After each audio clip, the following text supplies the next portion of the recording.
He has always dealt with this Benghazi issue in a very forthright way. Let's welcome on our guest line from the great state of South Carolina, Senator Lindsey Graham. Senator, great having you back on the program. How have you been, sir? I've been doing great. Thanks for that lead-in. Yesterday was a phenomenal day for the truth.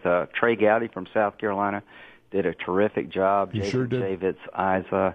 But these three witnesses, just to get to the heart of the matter, completely contradicted the story being told by the White House after Benghazi. They have contradicted the Pentagon narrative that nobody was told to stand down. They provided information that Hillary Clinton's right-hand person, Cheryl Mills, was trying to censor what the State Department was telling members of Congress who visited Libya after the attack. There's just so much that came out of this hearing, and we're going to keep pushing. Well, and Senator, years ago you told me in your office that you didn't come to Washington to not get anything done, right. And I was very impressed by that, and it always stuck with me. I also wonder if you feel like I do sometimes that, the old lone voice in a wilderness crying out saying, wait a minute, is anybody paying attention to this? I mean, a lot. You know what I mean? I mean, honestly, the reaction to Benghazi from Democrats, I played earlier two Democrat congressmen's response. Elijah Cummings literally said, well, remember something, death is a part of life. That's the reaction to the death, the murder of these four Americans. Ooh. Another congressman out of Vermont said, listen, Ambassador Stevens knew the risk.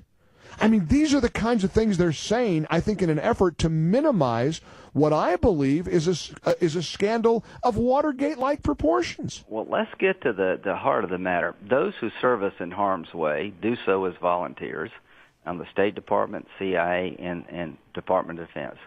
I've never seen the bond that has existed between those in harm's way and their government broken more than Benghazi. Mm-hmm. People are furious in the military, in the State Department.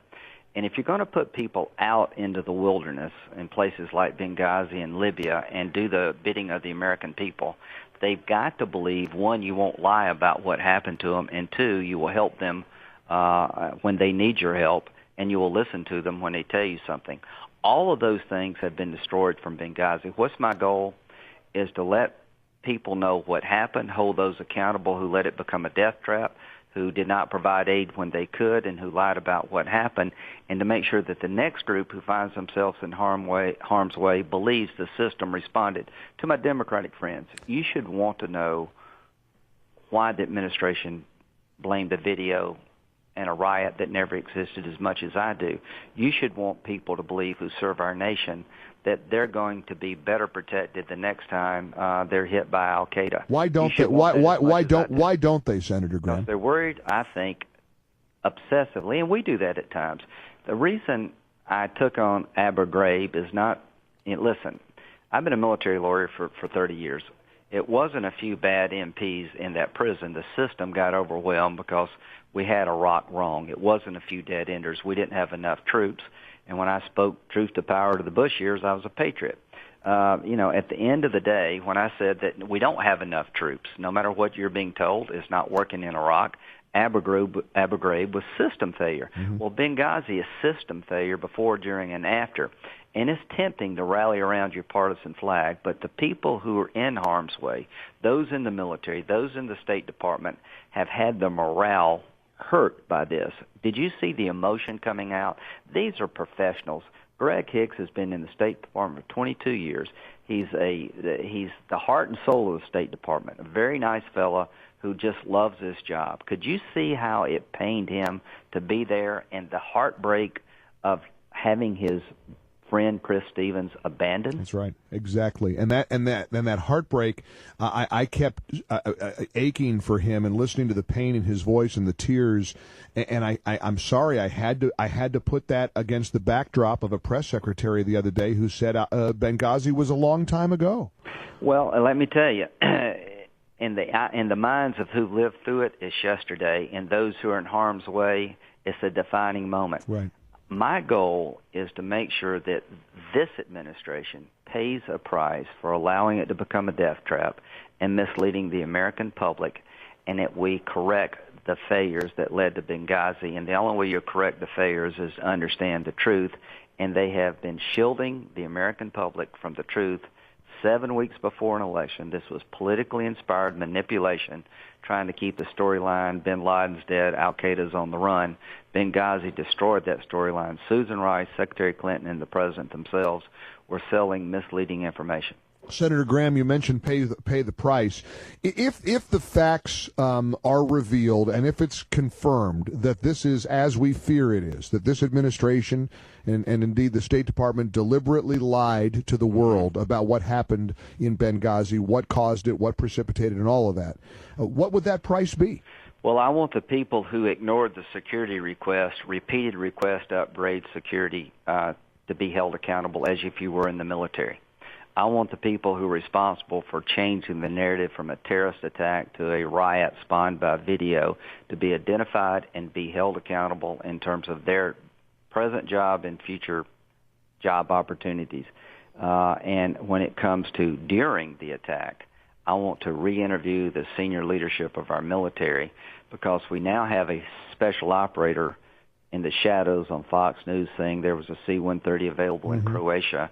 I was told the closest one was in Djibouti, Africa, and I want to go back at the Pentagon because Greg Hicks said that a lieutenant colonel, member of the military in Libya, was willing to go to Benghazi, was urging to go to Benghazi, and was told to stand down.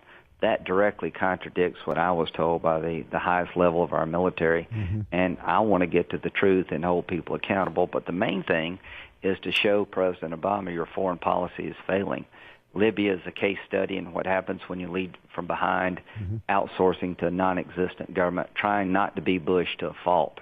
I know how busy you are. A final question before you have to leave us. Do you believe that in your gut that former Secretary of State Hillary Clinton bears any culpability in what happened? Well, certainly she deserved praise. The president deserved praise for bin Laden. That was a gutsy call. He deserves accountability when it comes to Benghazi. Here's what I can't get out of my mind.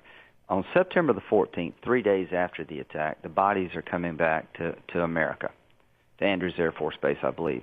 Secretary Clinton tells Charles Woods, the father of Ty Woods, one of the former SEALs that was killed, we're going to get the guy who made this video. 4 days. How could she have said that to a family member? It ruled out everything but the video. Either she was completely in the dark about what happened, or she was selling a narrative that was politically helpful to the president. But Senator, is it conceivable that she could have been in the dark? Well, one won't know until you have another discussion with her. I want her to come back to the Congress, and I want her to answer the question, did you know that Cheryl Mills called members of the State Department team in Libya, the Deputy Greg Hicks, to tell them to not answer any questions of Jason Chavez? Right. They sent a lawyer down to watch him.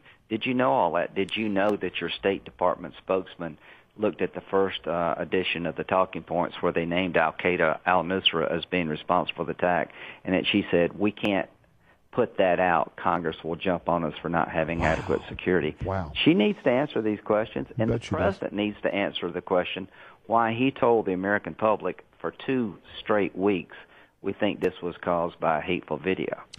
Scary stuff. I'll tell you one thing, Senator Graham. President Obama bragged about transparency within his administration. If this story doesn't define a lack of transparency, I don't know what does. And yet your office and indeed you personally have always responded to our questions and our calls to come on and tell us where you are on some of these issues. And I hope you know how grateful we are for you. Well, I am, and I requested the 5 security officers who were in charge of security at Benghazi 2 days ago from the State Department. I got a letter. We're not going to provide you their names. Wow. I am not going to put up with that. We want to know who the survivors are, and we want to talk to them. We need you more than ever. Senator Graham, keep fighting the good fight. Thanks so much for joining us, sir. Appreciate your time very much. Senator Lindsey Graham taking a few minutes to join us here on the Mike Gallagher Show to bring us up to date on Benghazi.